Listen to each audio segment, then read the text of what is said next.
In this episode, we'll finish our discussion of child marriage in Islam and also show you that, like the Talmud, Islam is more than just a religion. It's a deen, a comprehensive way of life.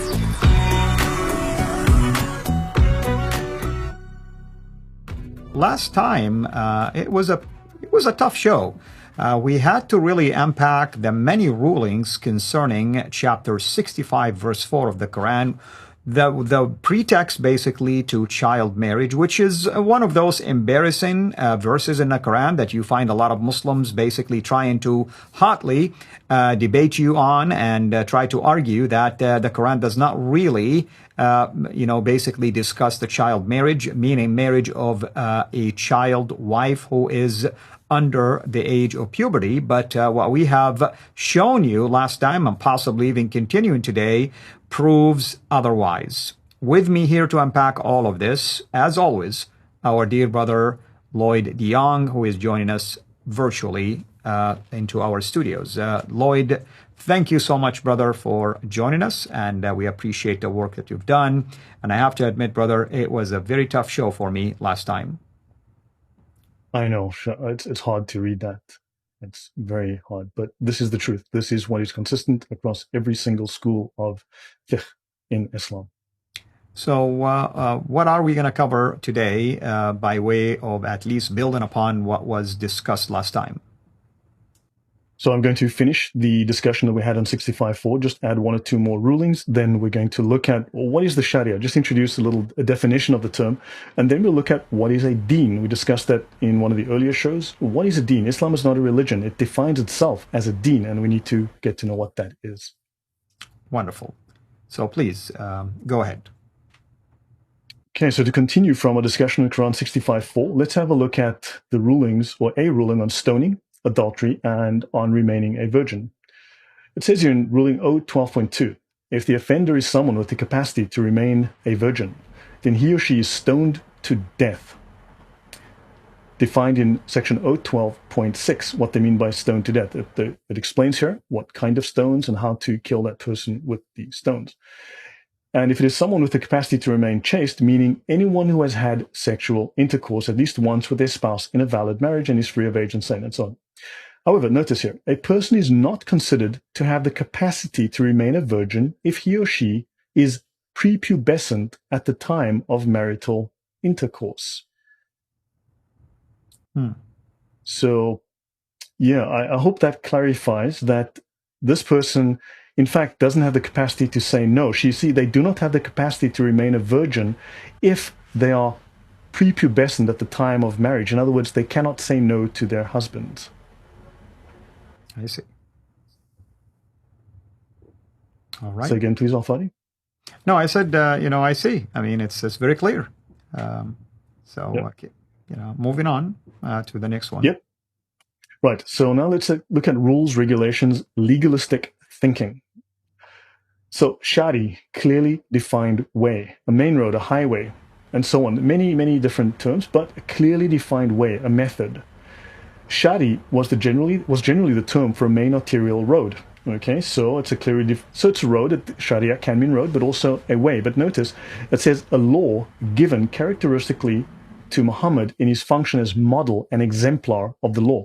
Muhammad is the perfect example. He is the one that has shown what the law of Allah is, and in fact, Muhammad is the lawgiver with Allah. In fact, the term lawgiver, the lawgiver in the Sharia, is synonymous with Allah and Muhammad. They carry the same weight. They are effectively the same person. So within the Sharia, Muhammad may as well be Allah. What he does and says is the law. So this, I believe, would be shirk, but he carries exactly the same weight as Allah does. Sharia, a prophetic religion in its totality. So, okay, within Muslim discourse, the rules and regulations, these would be political and legal, governing, political and legal, the lives of Muslims. It is Islamic jurisprudence. It is a legal system, but it goes well beyond that. And don't forget, it applies to non-Muslims too. So Sharia designates in the hadiths a way or a path divinely appointed. But we know that Allah is the lawgiver. So it's not just a moral law, it is actually civil law. So I will continue. So Islam is a deen. A deen is a socio-political system. A deen is not a religion.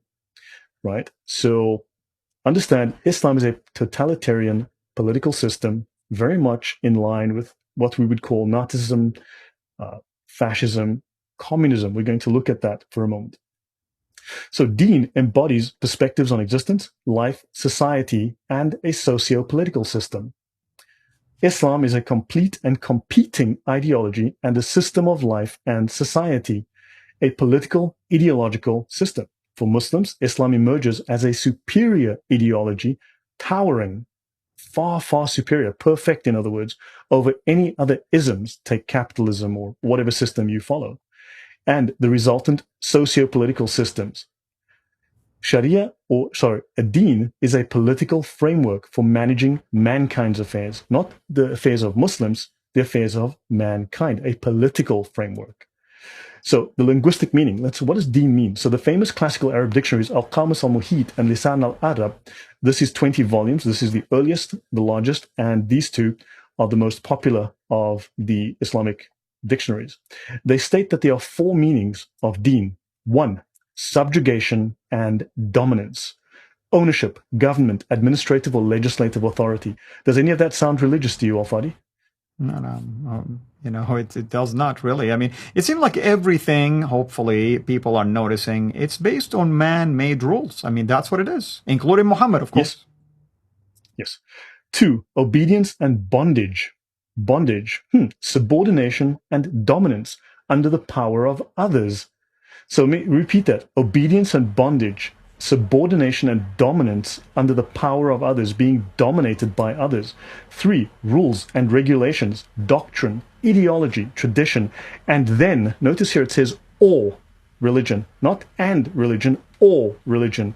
In other words, it can also perhaps mean religion, but it first means these things. And then finally, reward and repayment, justice and accountability. Let's continue. The first meaning is subjugation or dominance, administrative or legislative authority. This is a legal political authority, a legal political system. To put pressure to be obedient, or using power to enslave, or to make one obedient, to make you obedient using power to enslave you. In Arabic, dantuhum fadanu means I subjugated them, so they obeyed me. Also, dantuhu means I ruled or governed upon him. Thus, the word dayan is used to indicate a person who dominates and rules over a state, over a nation, or over a tribe. Again, political dominance, a totalitarian political system. The second meaning is obedience and bondage, subordination and domination by someone, and bearing humiliation under subjugation and the power of others. Domination by someone and bearing humiliation under subjugation and the power of others. The obedient tribe is called Qawmun Dayinun. Here, al-Din does not mean religion, it means obedience. And let's continue. Let's put this in a list. This is not, I'm sure this list can be expanded. Let's have a look. Ownership, government, administrative authority, legislative authority, subordination, dominance, doctrine, ideology, tradition. And then number 10, this is the one that everyone argues about. Oh, Islam's a religion. Well, that's number 10 in the list of priorities. Number 10. So in other words, there are two more, justice and accountability, and we are stuck here seeing Islam only at this level. Your thoughts, Al-Fadi, before I continue. And we're ignoring all of the rest. We're ignoring all of the rest. Your thoughts, No, please Al-Fadi? Continue. No, not a problem. You're doing a great job. Thank you. Okay. So briefly, Hebrew and Jewish origins. Deen means law in Hebrew. Now, of course, if you look up any of these words, you can find 2 or 3 or a dozen or 500 different meanings, certainly. But we'll just define it. We'll confine ourselves just to this for the moment. This is accurate, sufficiently accurate. So deen means law in the Hebrew. Notice they've taken the word deen from the Hebrew. And Islam is the deen al-haq, meaning the truth or the right. Conversely, Christianity or Judaism are the deen al-batil, the false, the void religions, the religions of Satan. Batil being a name of Satan. Deen is the same word as the Jewish haq, the statutes. So notice the deen ul-haq. And here you've got the Jewish haq. This should show you that they've taken this concept directly out of the Talmud. Now, this is not to say they've only taken Jewish law, but they've taken significant amount of what created the Sharia straight out of the Talmud and out of Jewish law. Right. So for more, if you download the link to the Jewish Roots by Judith Romney Wagner, see footnote number 151 in the Four Roots book, page 59, if you want to go have a look at that. I'll continue. I'm going to skip that slide, so I'll continue here. So Islam has divisions and it has levels. It has 2 divisions and 4 levels. The first division is what's called the Sharia, right, which is the law. The Sharia means, basically, this is about obeying Allah. It is the zahir, the outer, the exoteric. It is the outer meaning or the outer practice. It is the first plain level of meaning. We then have what's called the hakika, the knowledge. There are many different ways to explain this. We'll leave this for now as that. Hakika means to know Allah, to know the personality of Allah, the mystical appreciation, understanding of Allah. This is the batin, the inner or the esoteric, the secret knowledge. It is the inner, direct, personal knowledge and experience, or the gnosis of Allah.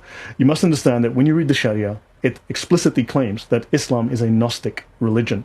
It explicitly claims that its top scholars are Gnostics.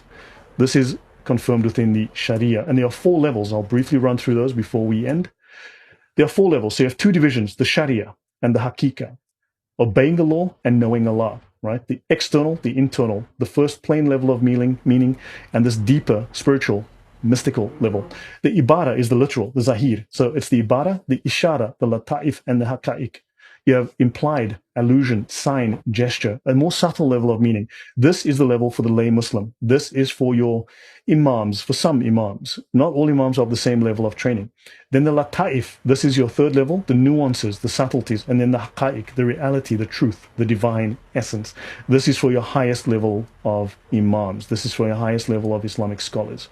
And, well, I'll pause here, Al-Fadi, and we'll continue. I think this should be sufficient to introduce this. Thank you so much, brother. And I can, appreciate the fact that people now can see the correlation between the Talmud, the Jewish Talmud, and the Sharia. And I like the way you basically is taken as systematically, methodically,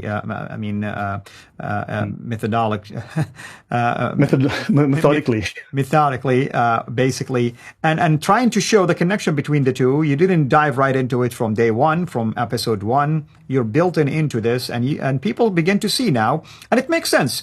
Islam needed a law, and it has to develop that law, and over the course of time, of course, began to adapt and enhance and innovate and improve. And no doubt, Islam probably have its own unique ways of doing things, but it has to build it upon something that was commonly known. So thank you so much for doing that, brother. Yeah. If I may add one thing, Al-Fadi, the Ibarah is the level of the lay Muslim. This is the level of knowledge he is legally allowed to have, and this is where the Quran exists. The Quran literally is the lowest level of knowledge in Islam. And this is where the Hadith, or some of the Hadith, sit as well. So this is the lowest level of knowledge. The Quran means this is the basic lowest level. And that's what we said earlier. If left to the Quran alone, a lot of Muslims will not know what to do with many things, obviously, including like how many times to pray, how to pray, and all that kind of stuff. So thank you for highlighting that. Everyone, this is Al-Fadi. Until we meet again next time, have a blessed day. Thank you for watching this video. Be sure to like and subscribe to our channel, CIRA International, and click on the bell so that you receive notifications whenever we publish a new video or go live. I would also like to appeal to you to consider becoming a Patreon patron by clicking the link right below. By doing so, you can give towards the production of these videos. There are also other options for you where you can give to our channel. I thank you from the bottom of my heart.